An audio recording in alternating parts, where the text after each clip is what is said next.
We are going to go through first creating discussions.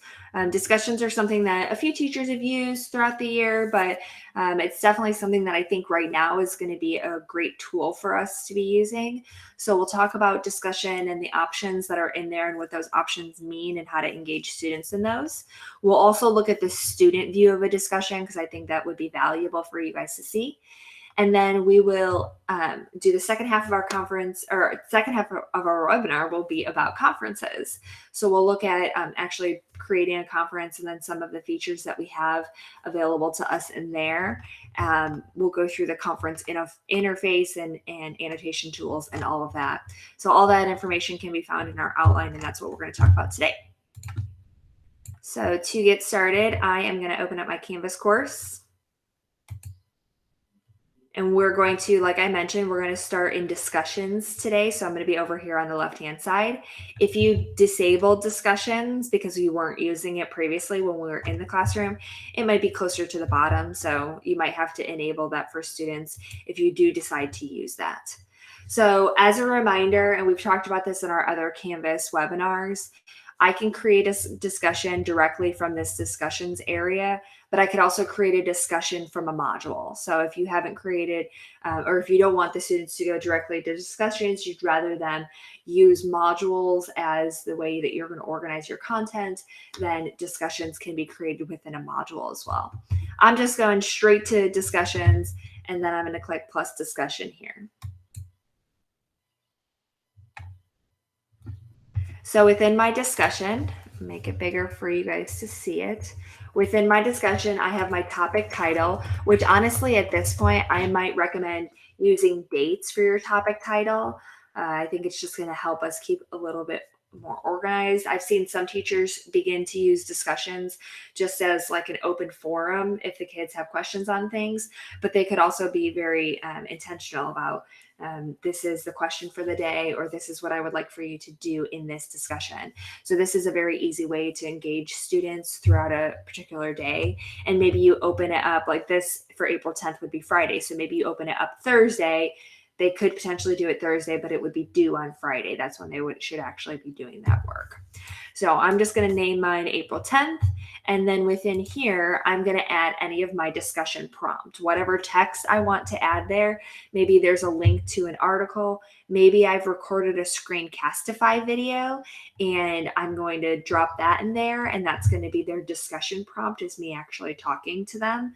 So however I want to do this, I can add resources, anything that I would normally add in my rich content editor, including this plug, remember, is going to be my Google Apps. So that could be a doc or a slideshow presentation. But anything I'd like to add in there for the students, I'm able to add just like I would on an assignment or a page. So this is my discussion prompt for students. And they'll read all of this information. And maybe it's also, there's a link to a website for them to go to, something along those lines. So I add all of that information in there for students. I decide what sections to post it to. So maybe I only have my second hour doing this discussion. I would say at this point, most of your classes are probably staying on the same schedule. So you'll probably just assign it to all of your sections. If I want to attach maybe a PDF document or something else, I can do that here as well. So I'm able to attach outside information to this, not only from hyperlinking, maybe from my Google Drive or to a website, but I can also actually attach a document if I need to. Finally, within my options here, so looking closer at some of our options, allow threaded replies is going to basically allow student-to-student interaction. So one student replies, and then the next student can reply, and so on, and it can keep going. And you guys probably know what threaded replies are. And the next one, I really like this next one, particularly when we're trying to engage students. Users must post before seeing replies. So the students actually have to answer the question before they're able to see everybody else's answer to the question, which is awesome. I'm not going to talk too much about enable podcast feed.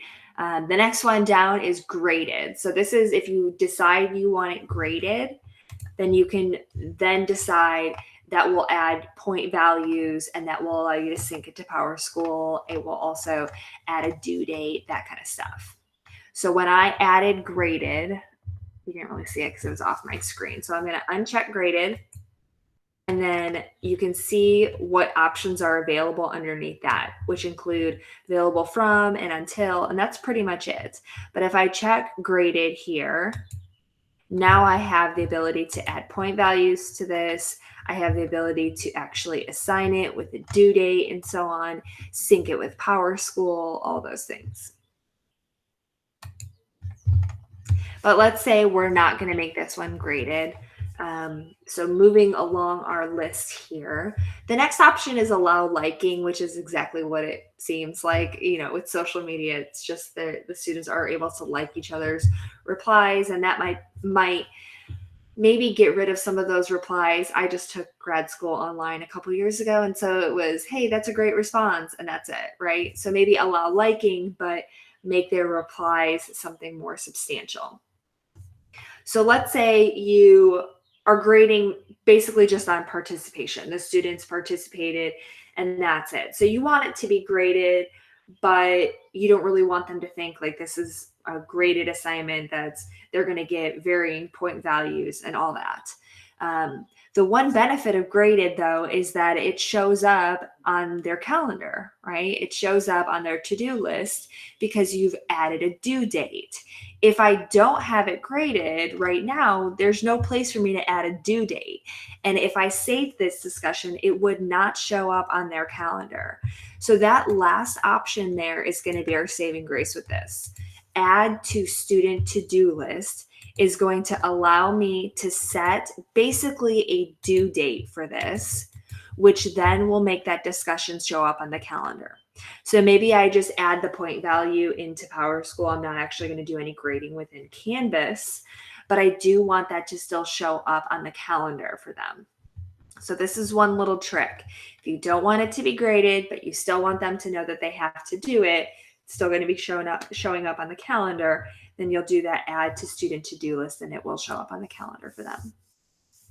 I'm not going to spend any time with group discussions. I did add a link. If I go back to my outline here, there is a link here that talks more about group discussions if you are interested in learning more about that. And then finally, I'm actually going to make mine available from today until Friday, and then I'll click save and publish. So it's fairly simple to set up a discussion for students, especially if you know what you want the prompt to be. That's pretty much it. I know what I want the prompt to be, so I'm going to add that information in there for students. I've got a couple settings, but it's not very time consuming to set up those discussions for students. So now let's see what it looks like for a student. So if I go back to our course homepage and I go to student view, you can see over here on the right-hand side, I have a very long to-do list because I haven't been doing anything in my Canvas course. But if I zoom in a little, of course, I jumped down to the bottom. If I zoom in a little bit, right here, that's my discussion. So you'll see that it's a little different than the other. These are events up here. They're a calendar icon. Below that, that's an assignment icon. And then finally, I have my discussion icon. And if I click on that, then I will be able to reply as a student. Notice that, and the reason I wanted to show you the student view in particular is because the students don't just have text. They have the full rich content editor, which means that they can also add links, add pictures, add Google Docs, add equations, add attachments. They could record something in Screencastify and reply on this discussion. So they also have that full rich content editor, which is fantastic. And then I just click post reply, and then this is what the students would begin to see. So now if the next student goes in, they will not see this reply until they actually reply to the discussion. So it will look like pretty much for every student that they're the first one to reply, and then they'll actually be able to see all of their classmates and see those replies. and they're able to then reply to that student. So if you have any questions on discussions, go ahead and put them in the chat right now, and we'll be sure to get to those as soon as we can. So moving on to Canvas conferences, and this has definitely been a hot topic over the last few weeks. And I want to reiterate that we have multiple ways that we can engage students in conferencing, video conferencing style teaching. So Canvas conferences is definitely an option for you. And then Hangouts Meet is another option. If you've not done a whole lot with Hangouts Meet yet, we definitely recommend that you look at that information. On our outline, I do want to make this note before I get started. We were just told a few days ago, Chad let our team know, that Big Blue Button, which is the company that runs conferences in Canvas, has removed the ability to see all of the webcams of the students just due to bandwidth issues. Hangouts Meet has that option still where you're still able to see the students. So keep that in mind. If you want to use conferences in order to see your students, actually see them and speak with them, you might consider using Hangouts Meet instead. Now, conferences, though, is a great option for you have a whiteboard inside of conferences, so you might do a lesson there.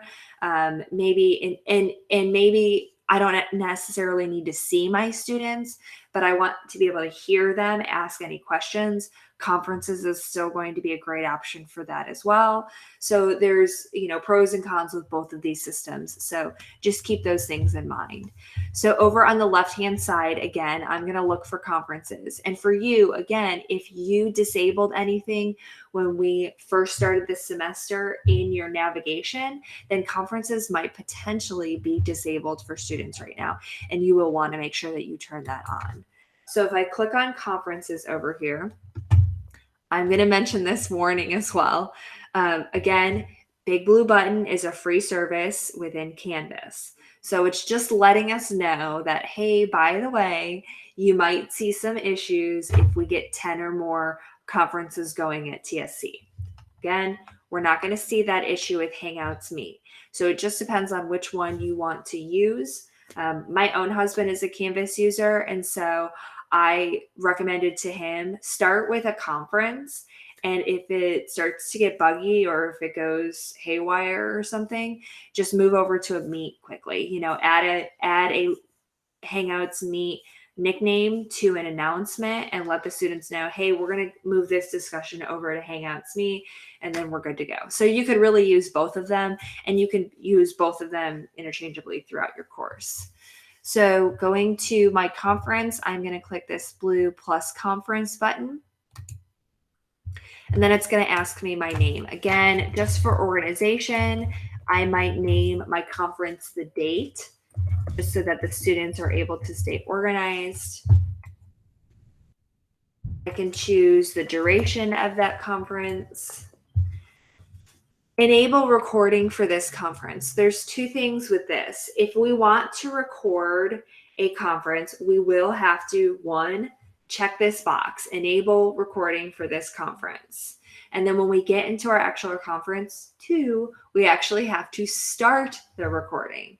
So enabling the recording is one step. Starting the recording is the second step. As a reminder, Hangouts Meet also has recording available. I can also do no time limit if it's going to be a longer running conference as well.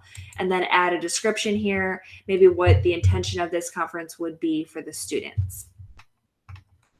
I can choose to invite all course members, or if I'd like to, now I don't have any course members, so it's not popping up with anybody.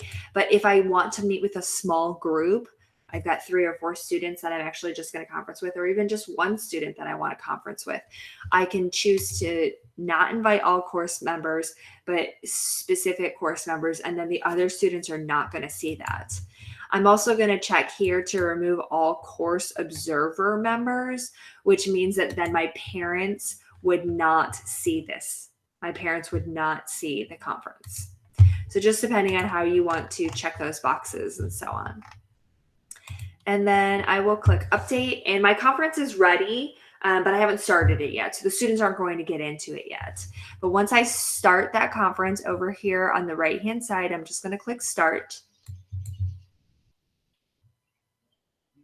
And I'm hoping my computer plays well with the bandwidth as well.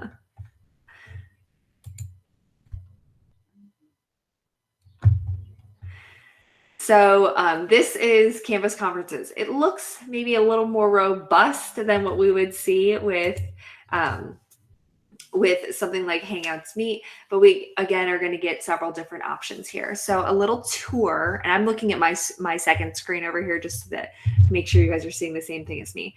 A little tour of this. Over here on the left-hand side, it's very small, but I'm going to see a blue icon there. And then right above that, it says users. This is where I'm going to see that list of students that I have within my conference. So as students join, their names will pop up here. Their names are not going to be able to be changed. They are going to be whatever name they sign into Canvas with. So if you've had any worries about a student coming in under another person's name, it's going to be whatever name they have in Canvas. So keep that in mind. Right above that, I have shared notes. So if I'd like for the students to access some content that I put in here, I can put in an outline for them if I'd like to, so I can add some notes for the students. And then finally, public chat. This is going to allow my students to chat back and forth, very similar to Hangouts Meet in terms of you guys being able to ask questions and stuff. As somebody that has done quite a few webinars over the last few weeks, I found that for myself, it's so much easier to go through all the content and then look at the chat to see what questions have been asked. The other thing I want to mention in this area, right now next to where it says users, there is a little gear wheel. I know it's very small on your screen, but it says manage users. This is where I'm going to be able to mute everyone's microphones. You guys are awesome and you've already been muting your microphones anyway, but I can mute everyone's microphones. I can create breakout rooms here if I'd like to. I can save the usernames, which is going to allow me to save the list of students that are in the conference at that time. Now, if a student goes in and out of the conference, it's not going to save them if they are out when I choose this. But this is where I can do some of managing of those users. So moving to the middle here, this is my presentation window. So over here on the bottom left-hand side, I am able to add a poll for my students. So maybe I want to ask a question and receive some feedback from them. I can upload a presentation if I'd like to. I can share an external video. Moving along the bottom here, I can join with audio. I can start my webcam, and I can share my screen. So instead of uploading a presentation, maybe I want to share my screen because I'm going to be demonstrating something maybe in my Windows Ink workspace or on a website or something along those lines. I can share my screen that way. Moving to right above that, I have you saw that we see the welcome to the blue button. And then the next thing we have is actually a whiteboard. So it's a blank whiteboard. And what I'm able to do over here on the right-hand side is I actually have some tools. And one of those tools is, in this case, a pencil. So I can choose my pencil, and then right underneath that, I can choose the thickness. I can choose the color. And I'm going to get my pen out of my laptop real quick. And I can actually use the pen that came with my laptop, and I can draw on the screen for the students. So I can use this as a whiteboard. This is going to save then on this slide. I can go to the next slide, and look, I have another whiteboard, and I can always go back to that slide. So I have some options here to be able to actually annotate on the screen for the students if I want to draw a diagram. The other tools that I have available are adding text, line, ellipse, triangle, rectangle, and then just be able to use my cursor to pan on there. I can also undo any annotation that I put on there. I can clear all of the annotations. So if I go back to this slide, I can clear out that annotation. And then I can also turn on a multi-user whiteboard, which means that the students can be also drawing on that. Now, they don't have touchscreen, so they will have to use their trackpad, but they are able to use that multi-user whiteboard if I'd like to. Moving along up at the top here, the one thing I want to mention, so I said there were 2 steps to start a recording. The first one is I enable my recording, and the second one is that I actually start my recording. And that is up here in the middle. It says start recording, and then it's going to start that recording for me and be able to capture any of those recordings that or any of that content that I've covered with students. And then finally, over here in the top right-hand corner, I have some options, and my options are to make this window full screen. I can also end the meeting and log out from this area. So I'm going to end my meeting now. When I am done with my meeting, if I recorded it, now I did not record mine, but if I recorded my conference down here, or in my conferences area, I ended my meeting there. I'm going to end my meeting here because it was supposed to go for 30 minutes. It didn't go for 30 minutes. If I recorded my conference right here where it says April 10th Q&A, once that conference has processed, it's going to put one of these little black arrows next to the name of it, and it will show that recording right underneath there. So be patient with those recordings because they do take some time. As I mentioned, Hangouts Meet also has a recording option, and those recordings are actually emailed to you.